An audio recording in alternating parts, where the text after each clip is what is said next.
Bismillahirrahmanirrahim. Assalamualaikum warahmatullahi wabarakatuh. Waalaikumsalam warahmatullahi wabarakatuh. Alhamdulillahirabbil alamin. Assalatu wassalamu ala asyrafil anbiya'i wal mursalin wa ala alihi wa sahbihi ajmain. Yang kami hormati guru kita Ustaz Syaiful Hadi Ma'afi selaku pimpinan pesantren Mazhar dan Arisalah. Yang kami hormati Ustaz Lukman Shah selaku pimpinan pesantren DHM. Juga di sini hadir para asatiz yang sering menjadi tempat curhat teman-teman sekalian. Ada Ustaz Abu Hasim, ada Ustaz Razali, ada Ustaz Fikri, dan insyaallah semuanya Ustaz yang lain yang hadir di sini. Ini seringkali menjadi tempat kawan-kawan untuk meminta nasihat. Oleh karena itu, kepada para asatiz sekalian, kalau ada teman-teman kami yang bersilaturahmi, bersilaturah ke rumah Ustaz sekalian, itu semata-mata ingin meminta nasihat. Karena anak-anak yang masih muda ini sangat butuh sekali siraman kekuatan, siraman semangat dari guru-guru kami dari Kota Lubuk Linggau ini. Maka seringkali kami mengagendakan setiap bulan untuk bersilaturahmi. Hanya kadang-kadang waktunya yang kadang-kadang pas silaturahmi ingin ke sana, yang dikunjungi sedang tidak ada di tempat.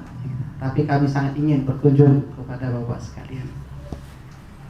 Yang kedua, di bulan Ramadan ini kita tidak pernah berhenti untuk selalu berselawat kepada Rasulullah SAW, yang kita berharap kemudian di akhir kelak Allah mencatat kita sebagai pengikutnya Nabi Muhammad SAW. Mestinya saya itu yang ketiga. Saya tadi sudah senang itu 20 menit. Nanti Abah Haji 20 menit, lewat dikit 25. Nanti Pak Lukman lewat dikit 30, jadi saya tinggal 7 menit. Saya itu diminta jadi salah satu pembicara itu mikir di rumah, apakah pas gitu. Di samping saya ada seorang kiai, sampingnya lagi juga ada seorang kiai, sementara saya belum pada level itu.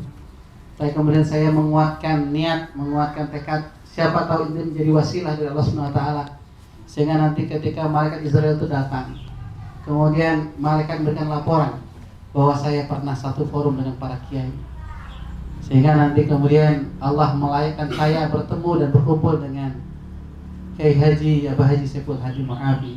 Allah melayakkan saya bertemu dengan Ustaz Fikri, Ustaz Razali, dan Ustaz Lukman. Kemudian saya memberanikan diri tampil di sini.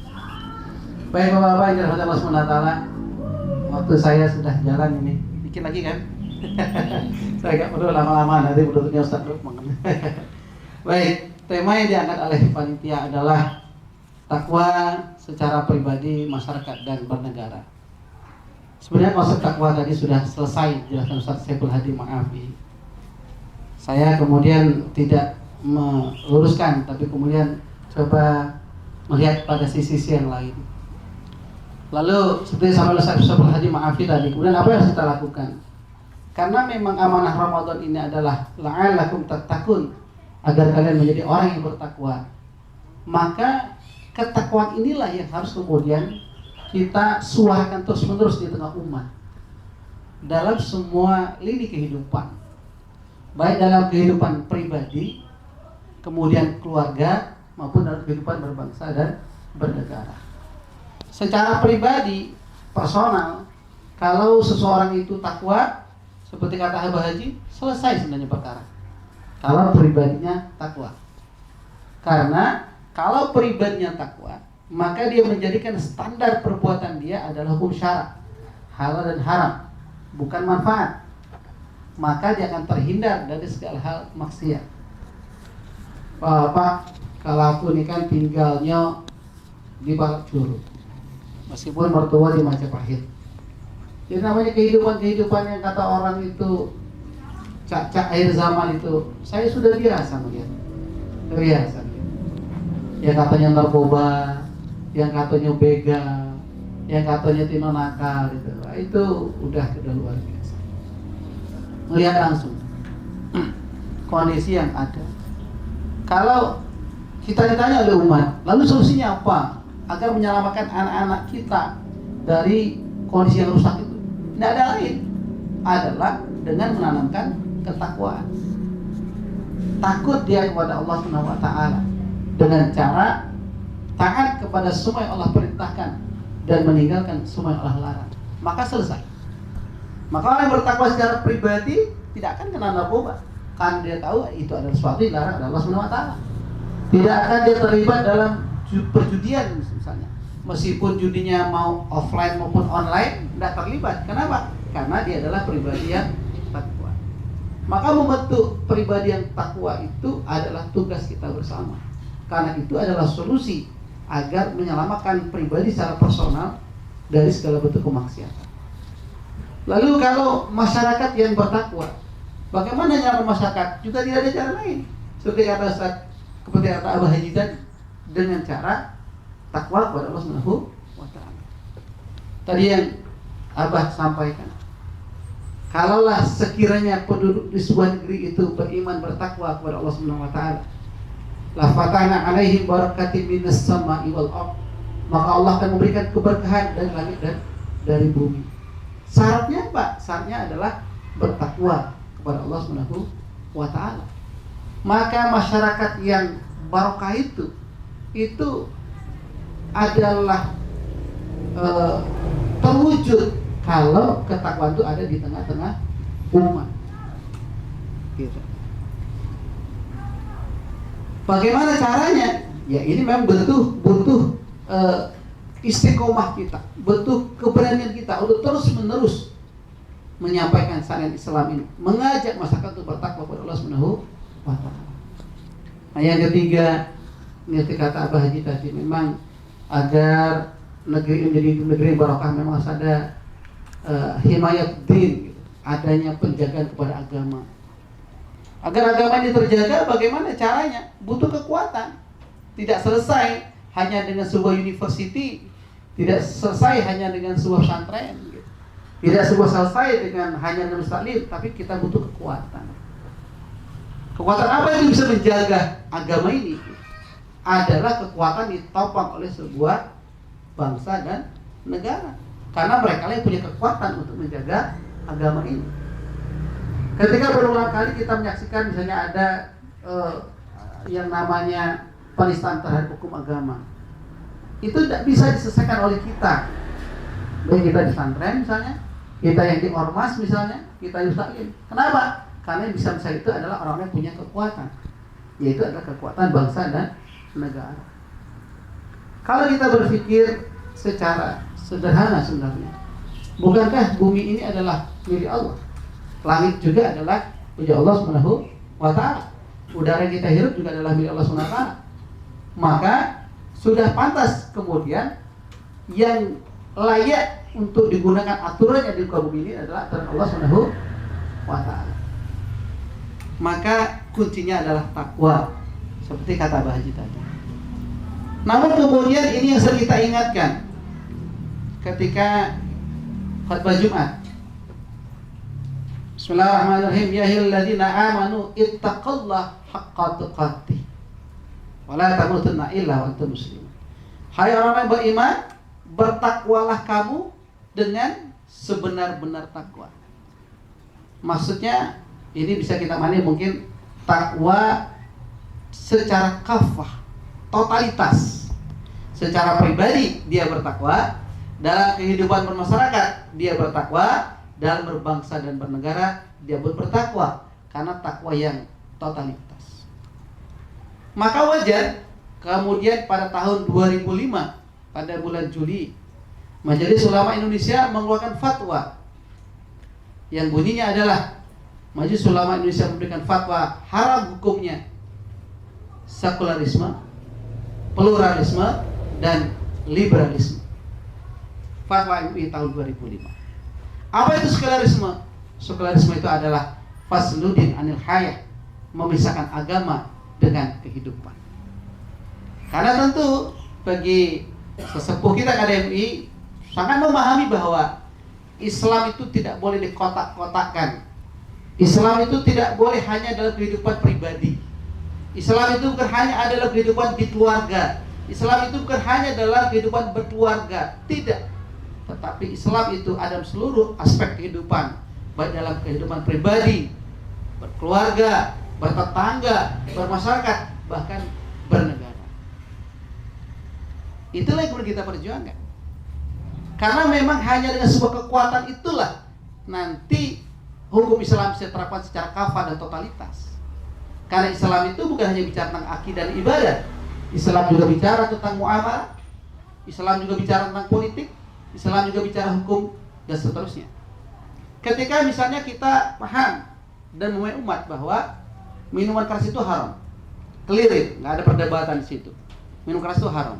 Tapi perkaranya yang diharapkan bukan hanya minum kerasnya, bukan hanya peminum, tetapi memberikan izin kepada sebuah perusahaan yang memproduksi minuman keras, itu juga diharamkan dalam Islam. Minuman kerasnya memang haram, tetapi memberi izin kepada sebuah perusahaan yang mendirikan dan menjual minuman keras, itu juga diharamkan dalam Islam. Al-wasilatul ila haramin haramun.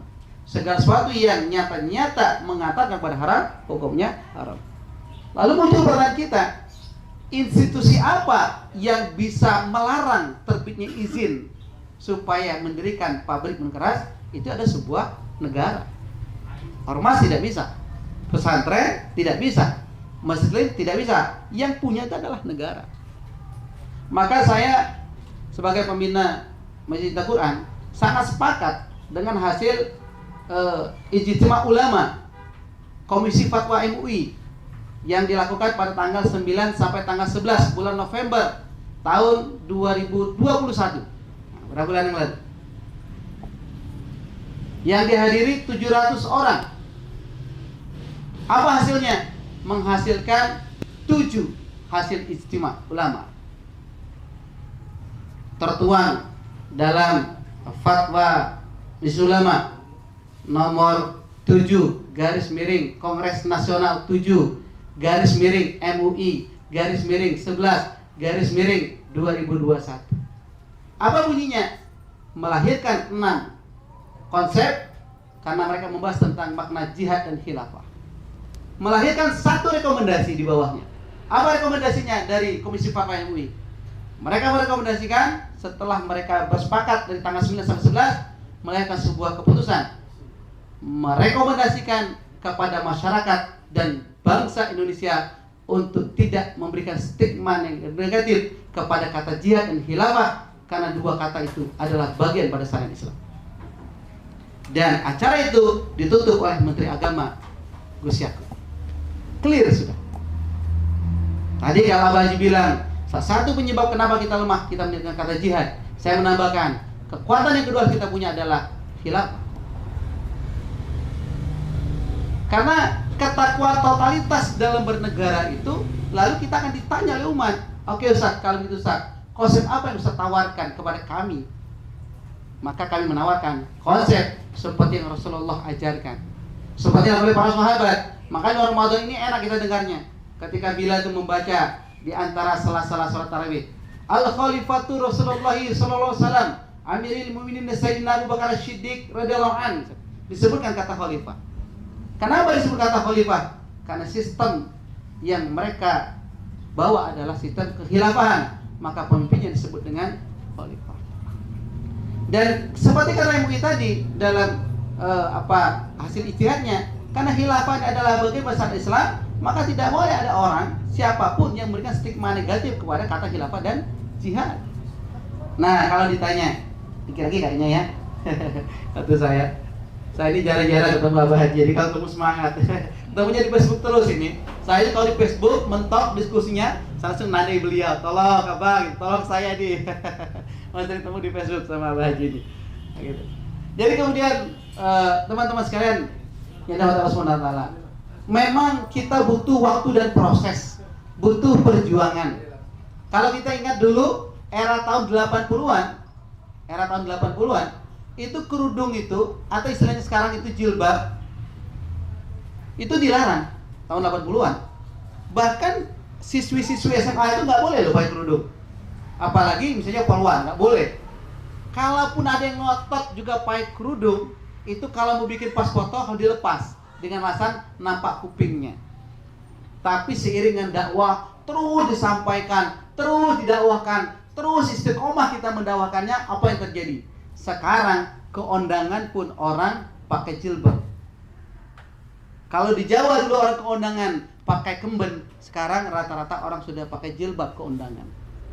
Apakah ada orang malu sekarang kalau pakai jilbab keundangan? Tidak, justru dia merasa bangga. Itu hasil dari apa? Hasil dari kerjasama semua pihak, terutama ulama yang terus konsisten mendakwakan bahwa jilbab itu adalah wajib. Sama halnya dengan penerapan syariat Islam itu, ketakwaan tadi, pribadi, masyarakat, dan bernegara. Ketika para ulama ini terus konsisten, terus bersikukuh, terus berjuang, berani menyampaikan kebenaran, maka bukan tidak mungkin suatu saat nanti masyarakat sudah terbiasa dengan kata itu, jihad dan khilafah. Bahkan mereka ingin mencari tahu apa itu jihad, apa itu khilafah. Bahkan ketika umat sudah sadar dan paham, seperti kemarin, beberapa bulan lalu kita dikagetkan, ada 2 orang anggota DPR menyampaikan, kami mengusulkan bagaimana kalau Indonesia ini kita coba diterapkan sistem khilafah. Siapa dia? Ulama bukan, ustadz bukan, kiai bukan. Kalau dia ngomong khilafah, itu menandakan memang kata ini sudah sering mereka dengar. Hanya mereka ingin tahu. Bahkan Rocky Gerung yang dia non Muslim itu pun mengusulkan agar negara Islam diterapkan. Karena menurut dia dengan diterapkan negara Islam itu menyebabkan kita hidupnya lebih adil dan aman dan barokah. Oleh karena itu, pada kesempatan sore hari ini saya mengingatkan diri saya juga kepada adik-adik, terutama ini teman-teman dari Masjid Al-Quran. Kemudian juga mohon petunjuk dari para ulama asatidz yang ada di Lubuk Linggau. Kami mohon dukungan dan semangat agar kemudian cita-cita kita bersama agar Islam sudah diterapkan dalam kehidupan kita yang nyata, pribadi, berbangsa, bermasyarakat betul-betul terwujud, sehingga kemudian hukum Islam itu bukan hanya kemudian menjadi buah bibir, bukan hanya menjadi mimpi, betul-betul nyata di tengah kehidupan kita. Karena kalau bukan dengan syariat Islam, dengan apa lagi negeri ini layak diatur? Kalau bukan dengan hukum Allah, lalu siapa lagi berhak mengatur bumi dan seisinya? Sudah cukuplah penderitaan umat. Kita akhiri saja penderitaan umat ini dengan cara kita terapkan syariat Islam secara kafah. Kali itulah bagian dari takwa kita kepada Allah Subhanahu wa taala. Terima kasih. Mohon maaf atas segala kesalahan kekurangan. Mudah-mudahan pertemuan pada sore ini menjadi pertemuan yang barokah insya Allah Subhanahu wa taala. Saya akhiri. Assalamualaikum warahmatullahi wabarakatuh.